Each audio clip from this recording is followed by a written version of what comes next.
If you haven't been keeping up with the news lately, the Trump administration and ICE's recent immigration crackdowns have hit new and horrifying levels of unprecedented force and overreach. There are massive hiring drives underway, resources and task forces being diverted, and standards for hiring dropping to get as many of these masked goons terrorizing U.S. living civilians as possible.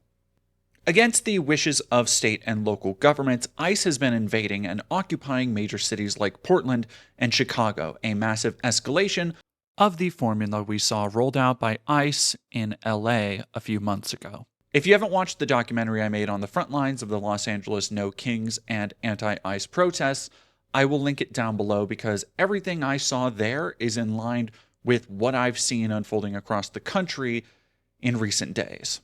And if an anonymous tip I've been sent by an active duty military member in Texas is any indication, it is going to get worse. A few days ago, I was anonymously contacted with a list of designations and accompanying notes, with the additional warnings that plainclothes or civilian-clothed Guard members may be interspersed into protest crowds and groups, but also that unit patches may be changed to hide the designation of the National Guard being from Texas. If this is accurate, it would mean a massive concentrated effort to federalize the Texas National Guard and attempt to hide that fact. It would mean active operations against U.S. civilians are being approved and encouraged by the federal government, and they are trying to obfuscate that. And before saying any more, I want to be upfront with this and say that I am going on a bit of faith that this is indeed genuine. To the best of my ability, I've tried to vet it using other sources and people I know who might be familiar with this, but considering it's from reportedly a relatively high-up source, it's hard to verify with 100% accuracy. However, it doesn't appear fake. And according to another source I personally spoke to, this is the kind of language that would be appropriately used in the case of active military operations. But probably most importantly, the news in the last few days lines up with everything described here. On October 5th, as reported by the Texas Tribune, Texas Governor Greg Abbott authorized the Trump admin to use National Guard troops to defend federal agents in other states, effectively federalizing Texas National Guard members to be used in defense of ICE operations that are facing massive political and civilian backlash across the country. And there are plenty of troops in Texas to be able to facilitate that. According to the Texas government's own website, there are over 19,000 active duty Army National Guard, so isn't out of the question. And we've already seen Texas National Guard being sent to Chicago. Not to bring it up too heavily again, but in the documentary I made about my time in the LA protests, I spoke with an anonymous active duty member of the California National Guard, and they spoke about not only the general rules and training National Guard members are given, but also an air of unease as new norms are being broken and precedents pushed under this administration, and that absolutely lines up with the type of thing this leak seems to indicate. The letter designations stand for airport codes, correlating from top to bottom to Detroit, Denver, New Orleans, Memphis, and Chicago and major airports. Chicago was targeted recently as part of Operation Midway Blitz. Kristi Noem has been doing her best Gestapo Barbie impression and making a public spectacle of her time there, so National Guard being rolled out definitely checks out. It's one of the most high-profile and contentious areas for ICE in the country right now.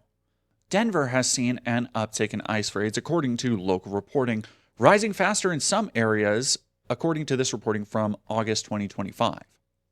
New Orleans has been the subject of worksite raids and increased scrutiny according to DHS and ICE's own website. It was also noted by local New Orleans Fox affiliate that the local ICE raid saw an increase in non-criminal arrests, meaning people who aren't the raping gangster stereotype we've seen touted by the administration are being actively targeted. From this article on Fox 8, quote, her attorney says Klutra's arrest stemmed from her and her mother missing an immigration hearing in 2018, when she was a homeless teen in California and estranged from her mother. Her family fled to the U.S. from Mexico seeking asylum and were processed to remain there while immigration cases played out. While at the detention center, she says she saw a mix of immigrants with criminal records and others with cases like hers. Quote, they are arresting a lot of people, even people that show up to court that follow the rules. They are arresting people, she said.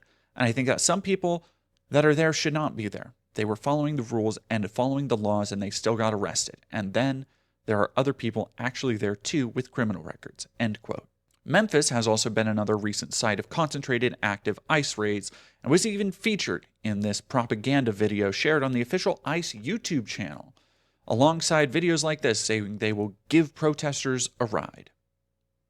And on October 3rd, it was additionally reported Memphis has seen a surge in ICE arrests not associated with criminal activity, with this reporting from Memphis-based nonprofit outlet MLK50 drawing attention between the links shared by the massive funding push for ICE, hiring pushes, and the private prison contractors being contracted to create more space for detainees.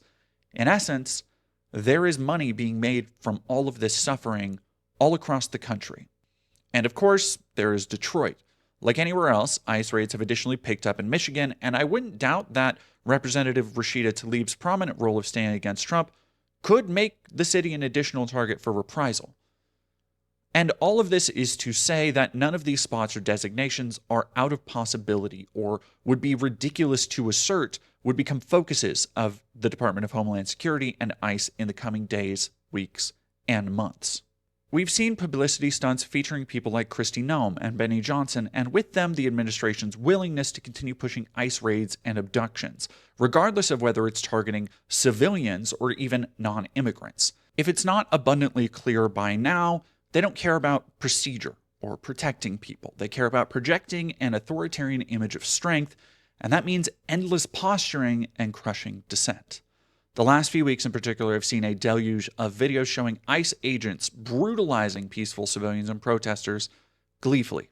And of course, there's the additional context that both Trump and Hegseth have touted a no-mercy policy that seems more and more to be leaning into lethal force used against American civilians, especially when now anyone can be arbitrarily designated a terrorist or Antifa for simply not believing government agencies should be able to trample over and abuse regular people and their rights.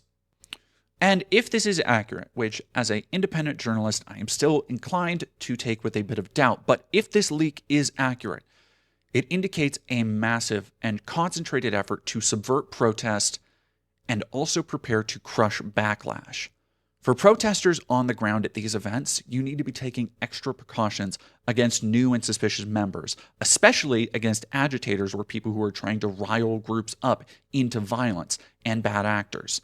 You need to remain vigilant not just for yourself, but for your communities. This is only going to get worse and at a blistering speed. I am not used to making videos like this. Most of my content is documentary in nature. I'm not used to breaking or leaking insider information, but I also feel a responsibility to use my platform for the most good I can. And right now, I believe that necessitates warning everyone I can about these tentative plans. These raids won't last forever. This administration can't last forever. But until such a time, we owe it to our fellow people, immigrants or not, to do everything we can to stay vigilant, informed, and help whoever we can.